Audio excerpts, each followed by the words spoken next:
Regarde ta poche ou ton portefeuille. Cherche une pièce de monnaie, n'importe laquelle.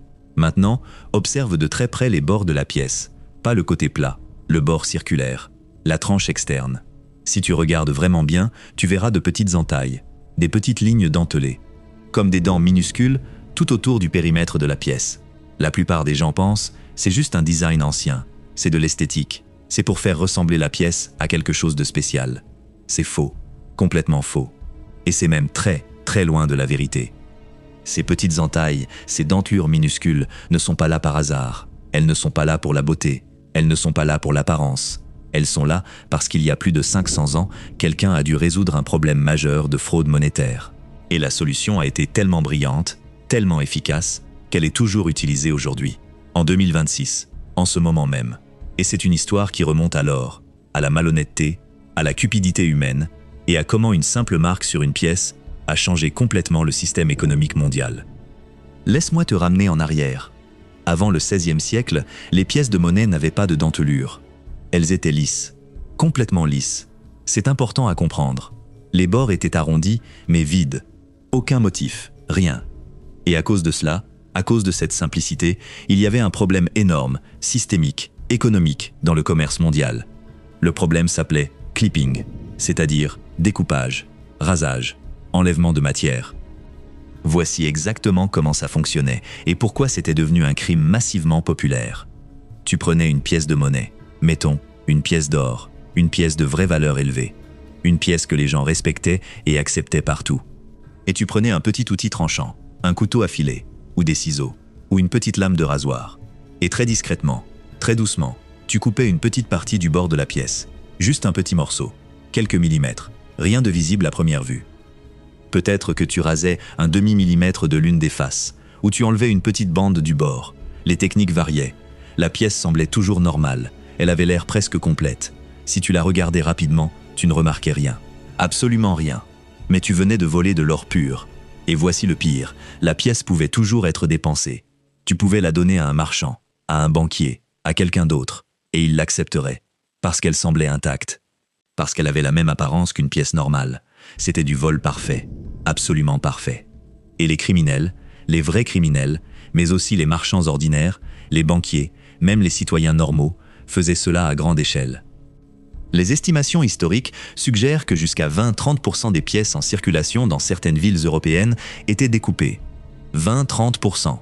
C'est-à-dire une pièce sur 3 que tu trouvais contenait moins d'or qu'elle ne le prétendait. Et c'était un problème énorme pour les gouvernements. Énorme. Pourquoi? Parce que cela signifiait que le système monétaire perdait de la valeur réelle. Chaque jour, chaque transaction, chaque pièce en circulation perdait un peu d'or supplémentaire. Et finalement, pour compenser cette perte, les gouvernements avaient besoin d'imprimer plus de monnaie, ou de frapper plus de pièces, ce qui causait de l'inflation, de la dévaluation, de l'instabilité économique massive. C'était un problème qui minait les fondations mêmes de l'économie. Et personne ne savait vraiment comment l'arrêter. Les gouvernements ont essayé. Ils ont créé des lois, des peines. Ils ont dit, si tu découpes une pièce, on te coupe la main, littéralement. Mais les gens continuaient, parce que le profit était trop grand, parce que c'était trop facile. Jusqu'à ce qu'un ingénieur français ait une idée qui changerait tout. Son nom était Pierre Blondeau. Et dans les années 1660, environ 360 ans avant maintenant, il a proposé quelque chose de révolutionnaire. Il a proposé de créer une machine. Une machine qui frapperait les pièces avec une force et une précision, telle qu'elle imprimerait un motif spécifique, détaillé, impossible à reproduire, directement sur les bords de la pièce. Ce motif était une série de petites entailles dentelées, créées par la machine elle-même, impossible à reproduire manuellement. L'idée était simple mais brillante. Si quelqu'un essayait de découper le bord d'une pièce pour voler de l'or, ces dentelures disparaîtraient immédiatement. Et d'un coup, tout le monde pourrait voir, cette pièce a été trafiquée. Cette pièce a été altérée. Cette pièce n'est pas fiable. C'était une solution anti-fraude absolument parfaite. Et ça a marché. Ça a marché tellement bien que cela a complètement arrêté le clipping en quelques années. Les criminels ne pouvaient plus enlever de l'or sans que ce soit visible. Et le système monétaire a été stabilisé. L'économie a pu se redresser. Et cette innovation, cette simple idée de dents dentelées sur le bord d'une pièce, est devenue le standard. D'abord en France, puis en Angleterre, puis partout en Europe, puis partout dans le monde. Et voici la chose incroyable. Plus de 360 ans plus tard, nous utilisons toujours cette solution. Regarde dans ta poche en ce moment. Les dentelures y sont toujours. Sur tes pièces. Pourquoi? Parce que ça marche. Parce que c'est optimal. Parce que personne n'a jamais eu une meilleure idée. Même aujourd'hui, avec la technologie moderne, avec le laser, avec les gravures numériques, avec les techniques d'impression avancées, nous faisons toujours exactement ce que Blondeau a proposé en 1660. C'est fascinant. Ce qui est encore plus intéressant, c'est comment les gouvernements utilisent les dentelures aujourd'hui. Parce que maintenant, ce ne sont plus juste des dents aléatoires. Chaque pays a un motif de dentelure unique, une signature. La France a un motif différent de l'Allemagne. L'Allemagne a un motif différent des États-Unis. Certains motifs sont très serrés, d'autres très espacés. Parce que chaque gouvernement veut que ces pièces soient facilement reconnaissables, non seulement pour prévenir la fraude, mais aussi par fierté nationale. Les dentelures sont devenues un symbole, une signature d'un pays. Et même si nous vivons à l'époque du Bitcoin, de l'argent numérique, des paiements mobiles, même si les pièces deviennent graduellement obsolètes, ces dentelures survivent. Parce qu'elles font partie de notre histoire. Elles font partie de notre identité économique. Mais voici quelque chose d'encore plus fascinant que presque personne ne connaît. Les dentelures ont une autre fonction. Une fonction secondaire. Une fonction qui a été découverte accidentellement. Elles aident les personnes malvoyantes à identifier la valeur de la pièce. En touchant les dentelures, en sentant leur présence ou leur absence, en sentant leur espacement, quelqu'un peut déterminer « c'est une pièce de haute valeur ». C'est une pièce de valeur moyenne. C'est une forme d'accessibilité construite dans le design. Et c'est fascinant, parce que quand les dentelures ont été créées, l'accessibilité n'était certainement pas une priorité. Pas du tout. C'était simplement le système antifraude. Mais le résultat a été bénéfique pour des millions de personnes à travers le temps. C'est un exemple parfait de comment une bonne solution a des bénéfices non intentionnels. Et parlons un peu de la science derrière les dentelures modernes. Parce que ce n'est pas aussi simple qu'on pourrait le penser. Les dentelures ne sont pas juste des dents aléatoires gravées dans le métal.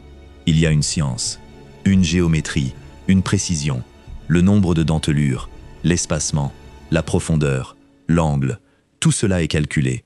En général, une pièce a entre 100 et 200 dentelures, selon sa taille. Les petites pièces ont moins de dentelures. Les grandes en ont plus. Mais le nombre ne doit pas être trop rond, comme 100 ou 200. Non, il doit être légèrement asymétrique pour que ce soit plus difficile à contrefaire. Par exemple, une pièce peut avoir 131 dentelures, ou 157, ou 199. Un nombre spécifique qui rend la contrefaçon plus difficile. Parce que si un criminel essaie de reproduire une pièce, il doit correspondre exactement à ce nombre. Et c'est presque impossible sans avoir accès à l'équipement gouvernemental exact. Et voici quelque chose que les gens oublient. Les dentelures changent avec le temps. Une pièce antique, une pièce de 200 ans, aura des dentelures usées, moins pointues, moins distinctes. Et ça compte comme une preuve d'authenticité. Les faux n'ont généralement pas cette usure, parce que les contrefacteurs créent des pièces qui ressemblent neuves, mais les vraies pièces anciennes montrent des signes d'âge, et c'est un détail que les collectionneurs utilisent pour vérifier l'authenticité. Maintenant parlons du côté moderne, parce que ce qui est intéressant, c'est que le rôle des dentelures a changé. Historiquement, elles étaient antifraude, essentielles, vitales. Aujourd'hui, elles sont moins nécessaires. Pourquoi? Parce que nous avons d'autres systèmes de sécurité. Des matériaux spéciaux, des couleurs, des codes numériques microscopiques, de l'holographie. Les vraies pièces modernes, les euros par exemple, ont tellement de couches de sécurité que personne ne peut vraiment les contrefaire.